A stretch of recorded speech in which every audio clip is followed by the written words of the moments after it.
आज ही Ola doc app download करें। ओला डॉक, डॉक्टर का अपॉइंटमेंट आसानी से। अस्सलाम वालेकुम, I am doctor Nazia Akhtar, consultant dermatologist working in Himan medical centre.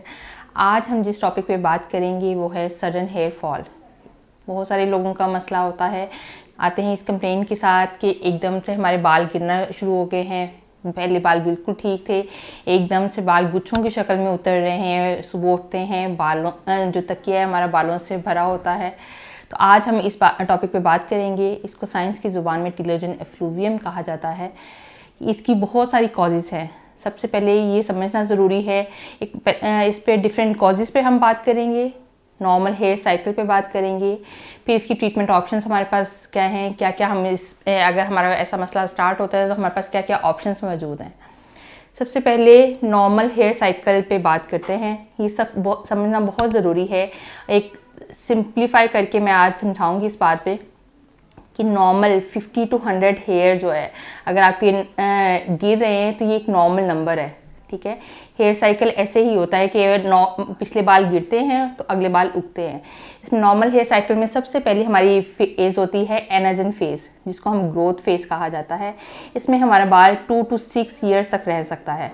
इसी की लेंथ पे डिपेंड करता है कि हमारी बालों की लंबाई कितनी होगी, कितनी उनकी ग्रोथ फेज होगी। हर एक की स्पेसिफिक फिक्स टाइम पीरियड होता है एनाजन फेज का। इसमें बाल हमारा ग्रो करता है और इसमें हमारे हेयर के स्ट्रक्चर में दो चीज़ें होती हैं। एक बाल की जड़ होती है और ऊपर से हमारा हेयर शैफ्ट होती है। ठीक है, इसमें बाल ये दोनों कंबाइन होती है। जड़ से इसे ब्लड सप्लाई, न्यूट्रिशन मिलती रहती है और बाल हमारा ग्रो करता रहता है, लंबा होता रहता है। इसके बाद फेज़ आती है हमारी कैटाजन फेज़। कैटाजन फेज़ में हमारी बेसिकली एक ट्रांजिशन फेज़ होती है। बहुत छोटी सी इसकी लाइफ होती है, 2 to 6 वीक्स तक की परसिस्ट करती है। और इसमें क्या होता है कि हमारा बाल जो है अपनी जड़ से यानी डर्मल पैपिला से सेपरेट होना शुरू होता है। पूरा सेपरेट नहीं, हल्का हल्का ये ट्रांजिशन फेज में सेपरेट होना शुरू होता है, जिसकी वजह से ये बाल की जो जड़ है और बाल हमारा वीक होना शुरू होता है। इसके बाद बाल एंटर होता है टीलोजन फेज में। टीलोजन फेज जो है हमारी 2 to 3 मंथ्स तक एग्जिस्ट करती है और इसमें जड़ और बाल बिल्कुल सेपरेट होते हैं, बिल्कुल सेपरेट होना शुरू हो जाते हैं। बाल ऐसे ऐसे ऊपर की तरफ मूव करता है और जड़ से एक नया बाल उगता है, जिसकी वजह से ये जो टीलोजन फेज में ये 2 से 3 महीने के बाद बाल निकल जाएगा और जड़ से हमारा नया बाल उग जाता है। ये एक कंटिन्यूस प्रोसेस है, ये एक नॉर्मल प्रोसेस है हेयर साइकिल का। हर जो हमारा बाल है वो इसी साइकिल से गुजरता है। अब टीलोजन एफ्लूवियम या जब एकदम से बाल गिरना शुरू हो जाते हैं, उसमें हमारा क्या होता है कि हमारे बाल जो एनाजन फेज में हैं, किसी भी बॉडी किसी स्ट्रेस में आई है, कोई भी एक्यूट इलनेस हुई, डेंगू, डिफरेंट कॉजेज पे हम बाद में बात करते हैं। ये बहुत सारी, अगर किसी भी स्ट्रेस में बॉडी आई है तो हमारी जो बाल एनाजन फेज में है वो एकदम से सारे मूव कर जाते हैं टीलोजन फेज में। टीलोजन फेज में 2 to 3 मंथ्स तक वो परसिस्ट करते हैं और इसके बाद वो सडन हेयर फॉल होता है। जितने टीलोजन वाले थे वो उन्होंने अल्टीमेटली, तो हमें पता है कि उसका फेट यही है कि उन्होंने गिरना है और उसकी जगह नए बाल आएंगे। तो वो सारे के सारे एकदम से हेयर फॉल होता है और पेशेंट परेशान हो जाता है कि ये क्या हुआ। तो ये सारा का सारा मैकेनिज्म है। इसको समझाने इसलिए भी ज़रूरी था कि समझा जाए कि एकदम से बाल गिरेंगे तो सही, एक्यूट इलनेस से बॉडी इसी तरह से रिएक्ट करेगी, लेकिन इसके बाद जैसे ये पीरियड ओवर होगा तो अगला फिर से एनाजन फेज में हमारे बाल एंटर हो जाएंगे और वो बाल वापस आएंगे। ये पूरा साइकिल समझाने का मकसद यही था कि आप इस बात को रीअश्योर करें कि इंशाल्लाह ये जो साइकिल है, ये टाइम पीरियड एक मुश्किल तो है जिसमें बाल सारे गिरेंगे, लेकिन इंशाल्लाह वो अगले उसमें अगर हम एक्यूट इलनेस को और बाकी चीज़ों को कवर अप कर लेते हैं तो दोबारा से हमारे बाल जो एनाजन फेज या ग्रोथ फेज में दोबारा से एंटर हो जाएंगे। अब हम बात करते हैं इसकी डिफरेंट कॉजेज़ पे कि ये होता क्यों है, क्या वजूहात हैं जिसकी वजह से हमारे बाल जो हैं ग्रोथ फेज से एकदम से टीलोजन फेज में चले जाते हैं। बॉडी किसी भी स्ट्रेस में जा सकती है, जैसे कि कोई एक्यूट इलनेस हो सकती है। आजकल बहुत ज़्यादा मसला ये देखा जा रहा है कोविड के बाद से, या डेंगू का जैसे पिछला मौसम गुजरा था उसके बाद ये मसला बहुत ज़्यादा कॉमन औरतों, ख़वातीन और मर्दों दोनों में देखा जा रहा है। इसके अलावा टाइफाइड हो सकता है, मलेरिया, कोई भी एक्यूट इलनेस। इसके अलावा कोई ट्रॉमा हो सकता है, कोई एक्सीडेंट हुआ, बहुत ज़्यादा ब्लड लॉस हो गया, उसके बाद कोई सर्जरी हुई उसमें ब्लड लॉस हो गया, उसके बाद हो सकता है। कोई न्यूट्रिशनल डेफिशिएंसीज हो सकती हैं, कोई न्यूट्रिशनल लॉस है, कोई बहुत ज़्यादा एकदम से डाइटिंग, हम जैसे क्रैश डाइटिंग करते हैं उसमें न्यूट्रिशनल डेफिशिएंसीज हो जाती हैं, उसके बाद ये मसला हो सकता है। ये सारी जितनी वजूहात मैंने बयान की हैं, इनमें से कोई भी मसला अगर है तो इसके बाद ये मसला हमें पेश आ सकता है एकदम से बाल गिरने का। अब इसमें होता क्या है, इसमें डिफ्यूज़ बाल हमारे गिरते हैं, कोई स्पेसिफिक पैटर्न में नहीं है कि कहीं एक बालों का कोई गुच्छा इस तरह से, क्योंकि हेयर लॉस डिफरेंट तरह के होते हैं। कोई एंड्रोजेनेटिक एलोपेशिया है, एलोपेशिया एरिएटा है, वो किसी पैटर्न में जाते हैं। ये जो डिफ्यूज़ हेयर फॉल या टीलोजन एफ्लूवियम में हमारा diffuse hair fall, overall hair density कम होती है। अगर कोई आप पोनी करती हैं या चुटिया करती है तो उसकी डेंसिटी ऐसे तक कम हो जाएगी और आगे से आपकी हेयर लाइन थिन हो सकती है, लेकिन ऐसा नहीं होता कि बहुत ज़्यादा रिग्रेस कर जाए।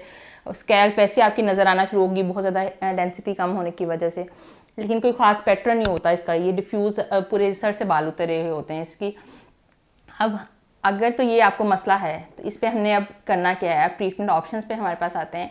सबसे पहले अपने आप को रीअश्योर करना है। जो पूरा हेयर साइकिल आपको समझाने का मकसद यही है कि ये सारा प्रोसेस गुजर जाएगा इंशाल्लाह। ये बहुत ज़्यादा आपने स्ट्रेस नहीं लेनी। स्ट्रेस से ये जो पीरियड है 3 to 6 मंथ्स का, ये इसी में इंशाल्लाह इसके बाद रिकवर हो जाएंगे। अगर आप स्ट्रेस लेते हैं तो ये पीरियड इससे लंबा भी हो सकता है और कोशिश करनी है अपने आप को रीअश्योर करवाते हैं कि इंशाल्लाह ये टाइम गुजर जाएगा और बाल रिकवरी वाली फेज़ में आ जाएंगे, ठीक है।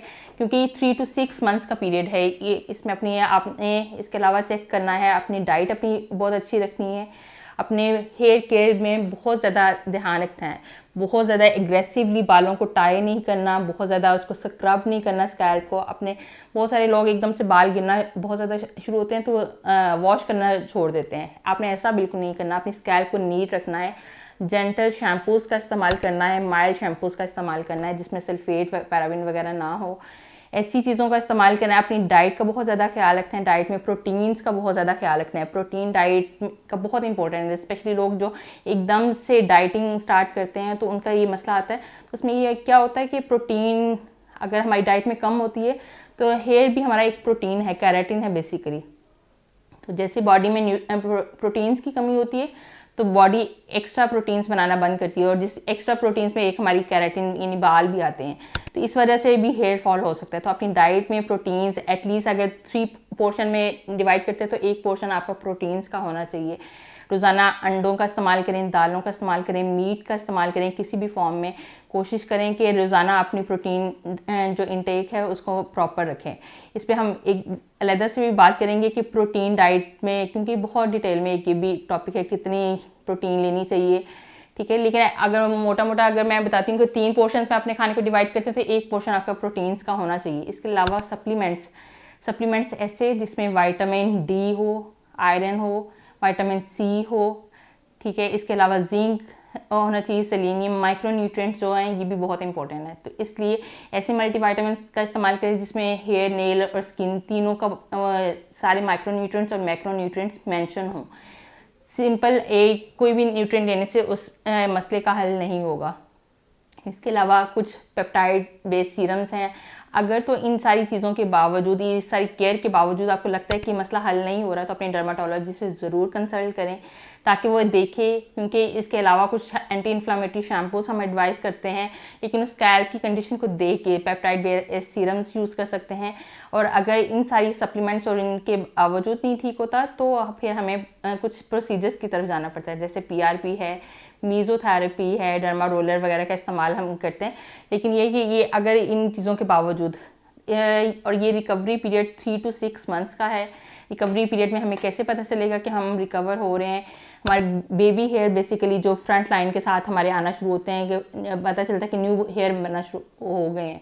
और इसके बाद विद टाइम जैसे जैसे टाइम गुजरता जाएगा ये हमारे बेबी हेयर जो हेयर की डेंसिटी वो ग्रो करेंगी, हेयर की डेंसिटी बेहतर होना शुरू होगी। अगर आपकी पोनी है तो आप उसी से आइडिया हो जाएगा कि बेहतर हो रही है, लेकिन एटलीस्ट 3 to 6 मंथ्स। और अगर इससे एक्सटेंड करता है तो अपने डर्माटोलॉजिस्ट से ज़रूर कंसल्ट करें, अपनी अपॉइंटमेंट बुक करें और ज़रूर कंसल्ट करके अकॉर्डिंगली ट्रीटमेंट लें। Thank you so much. Pakistan के टॉप डॉक्टर्स के साथ अपॉइंटमेंट बुक करें, वो भी पेशेंट फीडबैक देखते हुए। लाखों लोगों की तरह पाकिस्तान के सबसे बड़े डॉक्टर नेटवर्क का फायदा उठाएं। और आज ही ओला डॉक ऐप डाउनलोड करें। ओला डॉक, डॉक्टर का अपॉइंटमेंट आसानी से।